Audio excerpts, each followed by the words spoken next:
The Athletic publishing this story detailing turmoil between Luka Doncic and members of the Mavericks front office, saying that although Doncic plans to sign the Supermax with the team, some in the organization are worried this rift may have did this on Twitter, calling it absolute BS. Max, is this something or nothing? It's nothing. It's nothing. You know what this sounds like to me? Some scouty type person in the organization doesn't like the fact that Bob Voulgaris, who's a former professional gambler and a real analytics guy, he thinks that Voulgaris has too much power in the organization. That's it. That's what it sounds like to me. And this is what I mean by nothing, Stephen A. Do we believe that Luka Doncic is going to sign his Supermax extension? I do. If you believe that, nothing to see here. Let's move on.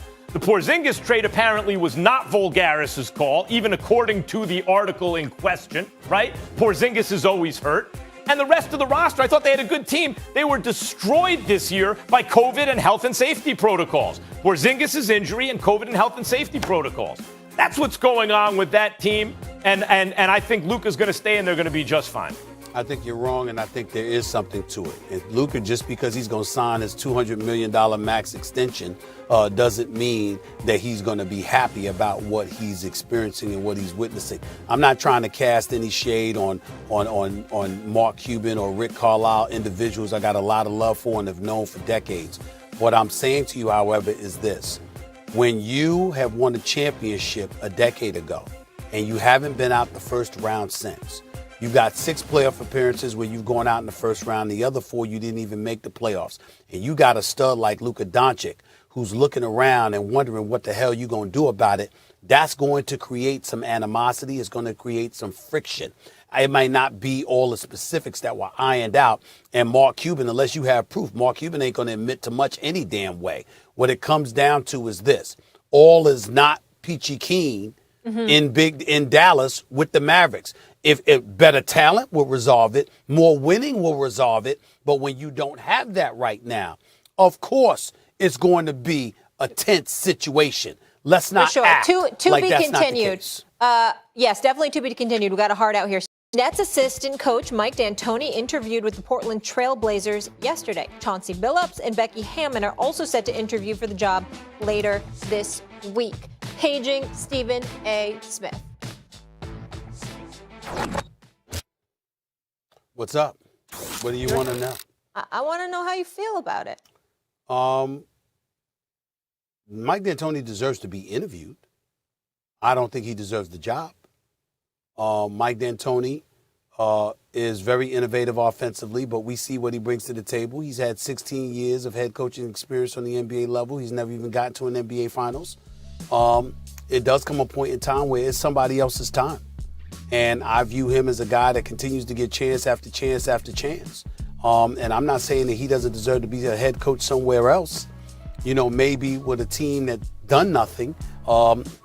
And, maybe someplace like Charlotte with young talent where, you got cats that can push the ball up the floor, high rises, they're relatively entertaining, and he can do that. But when you talk about Portland with an experienced backcourt like Dame and CJ, I think this is just something that's going to push Damian Lillard out the door. This is something that's going to make him really, really want to leave Portland because I don't think it should happen. Why are we not talking about Sam Cassell? Why are we not talking about Chauncey Billups? Why are we not talking about guys like that? Even a guy like David Vanderpool, who was an assistant in Portland and an assistant in Minnesota, who is very, very close to Damian Lillard. How about guys like that? Give him an opportunity, because certainly D'Antoni has had his opportunities. Why can't somebody else get theirs? D'Antoni's never had a roster that was the best roster in the league. He's never won a championship. But you know what D'Antoni could do? He ain't going to have one in Portland either. Why? Unless Damian Lillard. If Damian Lillard objected, I would say, okay, Dame, it's your team. But unless Damian Lillard objected, the reason Portland hasn't won a championship has nothing to do with coaching. Their roster isn't good enough, period. You may want to, because the money works on this trade. You want to trade McCollum for Brandon Ingram? Even then, is Ingram and Lillard and whatever else? That's not a championship roster. The roster's not good enough. You know what you do with a roster that's not good enough, but with a dynamic point guard? If that point guard will buy into D'Antoni's system or to D'Antoni, go get Mike D'Antoni, because he will get that team closer than they deserve to get to the promised land. They will be better coached by Mike D'Antoni than they would otherwise be. And you know what'll happen? They're so much better than they should be that when they fail to win a championship because their players aren't good enough, Stephen A., you and others will point to D'Antoni. See, D'Antoni can't get it done. What? He doesn't have the horses. He gets farther with less than others. D'Antoni for Lillard, if Lillard wants him, is perfect. It's perfect. He wins games, but not championships. And I think that there are an abundance of people in the league who can do that. The man has had 16 years as a head coach at 4 different locations in his career. You don't think that somebody else could win a few games and get to the postseason with a roster like Portland has? I think they could. Took the Warriors 7 games. All right. 7 games, and they played at home. LeBron couldn't do that. Another 49 points. We saw an annihilation in place, and the Bucks showed up for Game 3, which we both predicted would happen. But still, we didn't see any way that the Brooklyn Nets were going to lose this series so long as they were healthy enough to play. That's not the case. Kyrie Irving and James Harden are both out. And I don't expect the Brooklyn Nets to win this series without Kyrie and James Harden. But who knows if they would be available for Game 7, which takes us to Game 5. Because Milwaukee's winning Game 6. They're not losing Game 6 in Milwaukee. They will win that game. So to me, it comes down to tonight. And where I became one of my most famous quotes, Max and Molly, was in 2001 when I was a beat writer for the Philadelphia Inquirer covering Allen Iverson and the Philadelphia 76ers. My boy Kevin Frazier for Entertainment Tonight always brings this up because they were interviewing me and I said the Lakers in 5, it's nothing to discuss. And everybody was like, well, why ain't you calling a sweep? And I said, oh, AI will get you one. AI will get you one. 6 feet, 160 pounds, soaking wet. The answer, Allen Iverson rolled into the Staples Center and dropped 48 and stepped over Ty Lue to clinch the deal. It was just one game. I knew they wouldn't win another, but he got you one. Because in the game of basketball, when you are that dude, when you are that superstar caliber player, you can get a game. Not the series, but a game. That's what we're asking Kevin Durant to do tonight. Please understand something. I don't know if anybody knows this. Max, I don't know if anybody has said this before. Kevin Durant is the greatest player in the history of New York. There's been not Clyde Frazier in 1971, not Patrick Ewing, not Carmelo Anthony, no one. Kevin Durant is the greatest basketball player to ever represent the city of New York in basketball. That's true. Period. There's no doubt about it. Okay? You can 7 feet, arguably one of the top 3 scorers in the history of basketball. You can't just show up for one game, although you're 44 games removed from that Achilles injury. You can't show up for one night and get one game. I believe he can. I believe he will. I believe a night like tonight, KD drops 50.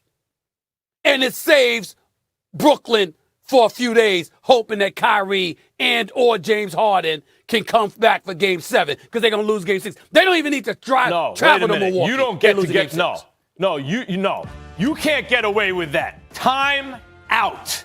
Wait a minute. KD doesn't have Kyrie or James Harden, right?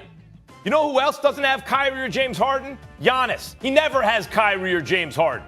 When he plays KD, the second best player in the series will always be on KD's team.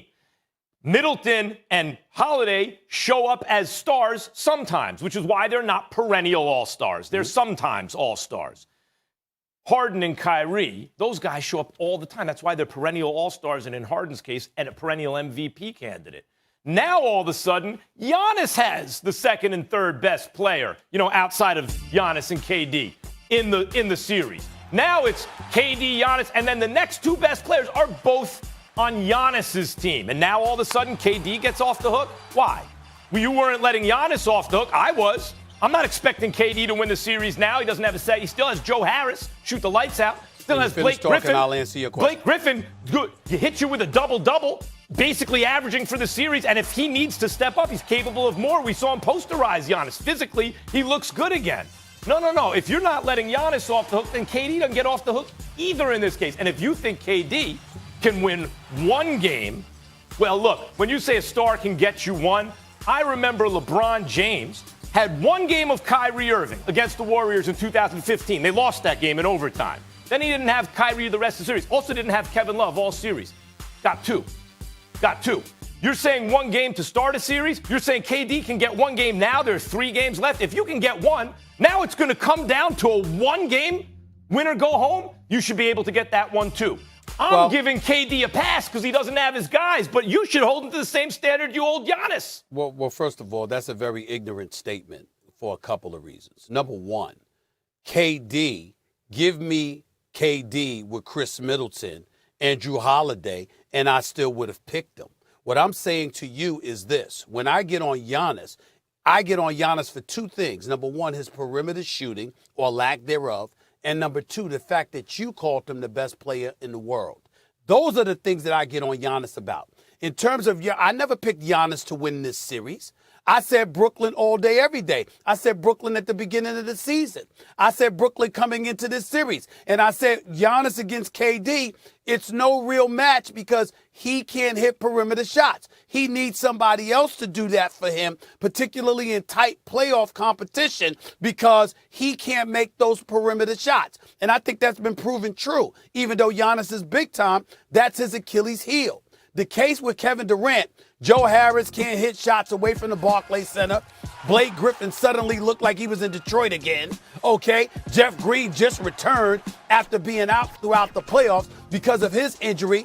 And again, whether it's Kyrie or James Harden, I've been on the record stating just one of them with him, KD will win. But to ask him to win this series without them, I think is a bit much. But again, you take one game at a time, and in my opinion, he should be able to deliver the goods tonight. One game to force a Game 7 back at the Barclays Center. He should be able to win one game. 3 things. 1, I said Giannis was the best player in the world because he was the reigning regular season MVP. And as a prediction, I thought he would do well in that playoffs. He did not. You highlighted how others won the league MVP, but they weren't the best. I get that was, well, given his age, his size, the kind of player he was, that was predictive on my part. You were the only person on the planet that didn't know that he didn't have a jump shot. Sometimes you make predictions that are wrong. And when the series was over, I was like, okay, my prediction on Giannis was wrong.